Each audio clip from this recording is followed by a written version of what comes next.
Kita terlahir hidup di dalam dunia. Ingat bahwa hidup Assalamualaikum warahmatullahi wabarakatuh. Waalaikumsalam warahmatullahi wabarakatuh. Hai Sobat Remaja, dimanapun berada, saya harap semuanya dalam keadaan sehat ya. Kali ini kita ada di acara Rostar, Ruang Obrolan Seputar Remaja, episode kedua.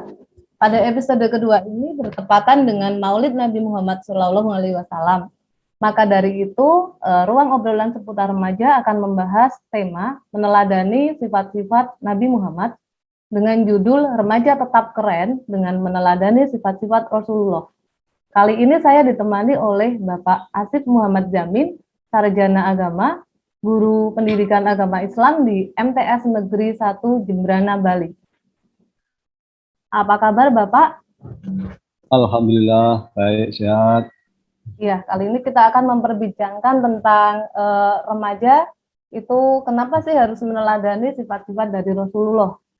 Nah, di mana untuk remaja sendiri adalah masa peralihan dari anak-anak menuju dewasa, yang tentunya banyak mengalami permasalahan-permasalahan, dan kadang-kadang juga meniru sifat-sifat yang kurang terpuji, mungkin dari temannya atau dari orang-orang di sekitarnya. Nah, dalam peringatan Maulid Nabi ini, kira-kira apa saja sifat-sifat Rasulullah yang bisa diteladani oleh para remaja, Bapak? Ya. Baiklah, dari sifat-sifat Rasulullah yang perlu kita teladani, sebenarnya semua sifat-sifat yang ada pada diri Rasulullah itu bisa kita teladani. Tidak memandang usia, bisa usia kecil, usia remaja, usia dewasa, usia tua, itu semua bisa kita teladani ada yang ada pada diri Rasulullah SAW. Untuk remaja, ketika Rasulullah menjadi seorang remaja, banyak sekali yang kita teladani, diantaranya yaitu sifat sabar. Sabar di sini yang artinya yaitu menahan. Remaja harus memiliki kesabaran yang dimiliki oleh Rasulullah. Rasulullah sendiri dari kecil sampai dewasa, sampai tua, selalu dipuji oleh Allah SWT, juga tetap sabar ya. Ketika masih anak-anak, ketika masih dalam kandungan pun, Rasulullah sudah dalam keadaan yatim. Ayahandanya itu sudah wafat. Setelah melahirkan ibunya, setelah 6 tahun, ibunya juga wafat. Dan disusul dengan kakeknya yang wafat. Sehingga menjadi yatim piatu.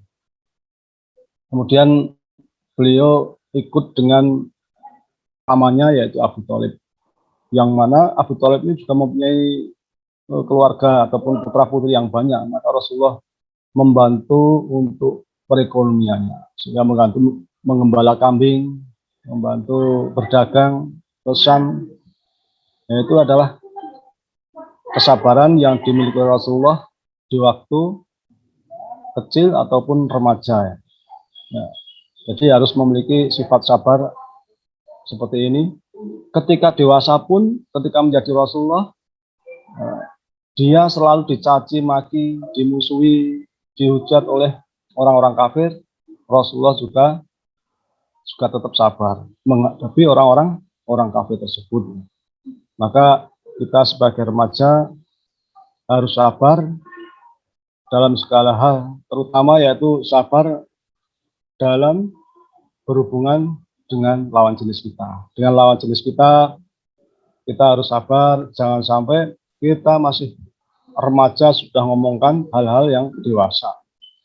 Demikian juga setelah dewasa sehingga menginjak SMA, jangan sampai kita itu sampai terjerumus sehingga melaksanakan atau melakukan hubungan di luar nikah dan sebagainya. Hubungan seks di luar nikah dan sebagainya. Itu yang sudah menjadi tren masa kini yang dianggap biasa. Padahal hal tersebut adalah salah satu dari dosa besar yang sangat dilaknat oleh Allah Subhanahu wa Ta'ala. Sabar yang apa itu teladan yang lain diantaranya yaitu jujur. Yang kedua yaitu jujur.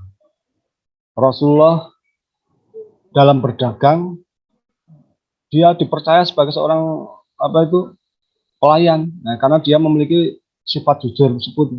dia dipercaya oleh Khadijah karena memiliki sifat jujur. Contohnya dalam berdagang, kalau memang harganya 20.000 dari dari tengkulaknya, maka menjualnya sekian. Jangan sampai berbohong, ini belinya saja nggak boleh. Padahal ya sebenarnya juga nggak boleh. Nah, itu adalah sifat sabar yang harus kita tanamkan sejak dini, sejak remaja, karena atau jujur ya, sifat jujur ya. Sehingga jujur ini menentukan masa depan kita. Karena orang yang bekerja itu yang dilihat kejujurannya. Kalau dia tidak jujur, maka otomatis dia nanti akan menjadi catatan sehingga nanti akan mengancam pekerjaan kita. Sifat lain yang perlu diteladani yaitu sifat adil. Sifat adil. Adil ini tidak memandang kepada siapa ya, kepada semua orang kita harus adil. Kisah adil ini yang terjadi pada Rasulullah ketika beliau itu dimintai untuk memindahkan Hajar Aswad. Pada waktu itu karena para kepala suku itu berebut untuk memindah Hajar Aswad, maka Rasulullah mengatakan barang siapa nanti yang paling pertama masuk Ka'bah pada besok pagi, maka dia adalah yang berhak untuk memindah Hajar Aswad. Maka setelah itu yang paling pagi ternyata Rasulullah Shallallahu Alaihi Wasallam. Tapi Rasulullah tidak langsung dia sendiri yang memindah Hajar Aswad, akan tapi dengan bijaksana Rasulullah yaitu mengambil kain tersebut dipakai untuk mengangkat Hajar Aswad tersebut, dan setiap ujungnya dipegang oleh kepala suku dan juga tokoh sesepuh pada waktu itu, sehingga seperti itu adil, tidak ada yang dominan, tidak ada yang diunggulkan, sehingga semuanya berperan dalam hal memindah Hajar Aswad tersebut. Maka sebagai remaja juga harus punya adil ya, rasa adil.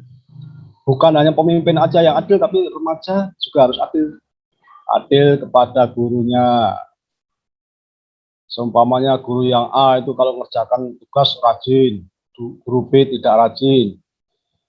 Guru ngaji, kalau ke guru ngaji yang A itu dia juga rajin masuk, guru yang B tidak rajin masuk. Itu itu juga salah satu sifat tidak adil bagi remaja. Adil kepada temannya. Jadi dalam bergaul juga harus adil ya. Jangan sampai membeda-bedakan antara si A dan si B ya. Pada orang tua juga harus adil. Bukan orang tua saja yang adil pada anaknya, tapi anak-anak juga harus adil pada orang tua. Itu ya. Lalu sifat Rasulullah yang lain yang perlu kita teladani yaitu hormat pada orang tua. Hormat pada orang tua. Rasulullah itu kalau berjalan selalu di belakangnya orang yang lebih sepuh.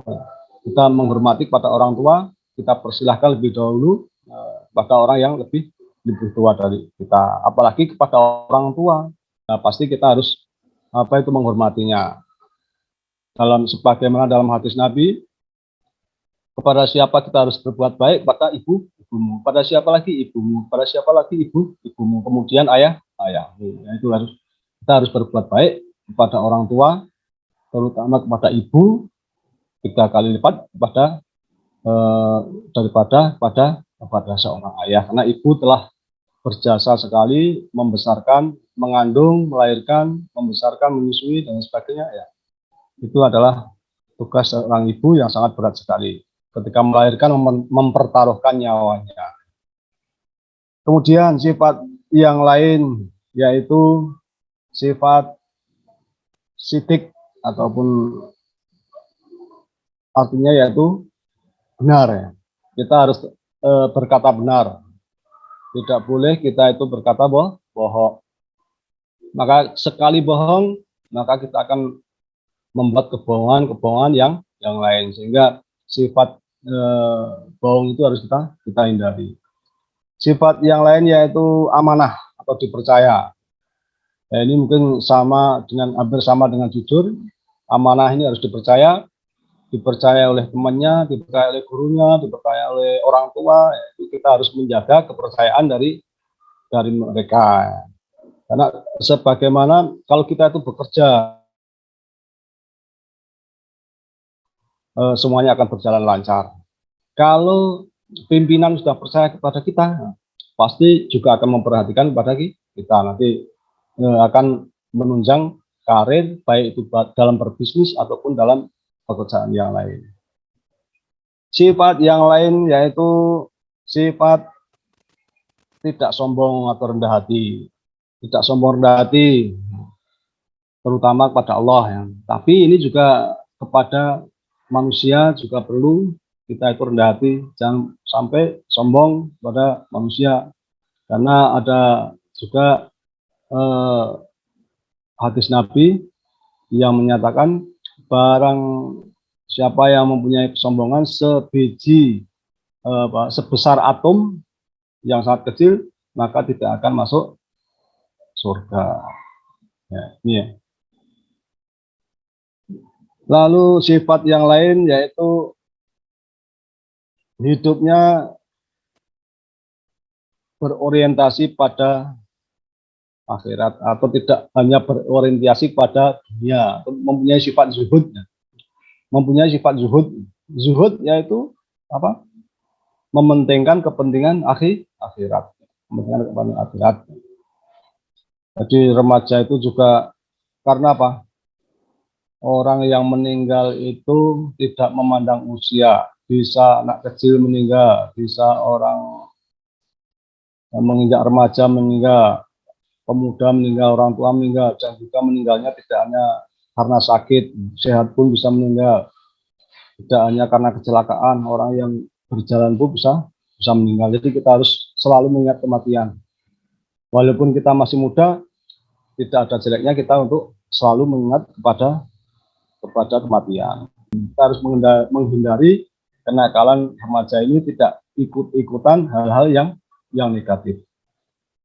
Dalam hal ibadah, kita harus melihat yang di atas kita, yang lebih baik dari kita. Itu dalam hal ibadah. Yang lebih bagus ibadahnya daripada kita. Itu dalam hal ibadah atau dalam hal akhirat. Tapi dalam hal dunia, kita harus melihat di bawah kita, sehingga kita bisa mensyukuri apa yang kita miliki. Jangan sampai kita itu melihat temennya HP-nya bagus-bagus sehingga dan orang tua nggak ada kemampuan untuk itu, sehingga kita melaksanakan hal-hal yang tidak dibenarkan dengan mencuri ataupun mengambil milik temannya dan lain sebagainya demi untuk mendapatkan HP yang bagus. Yaitu yang tidak baik ya, seperti itu ya.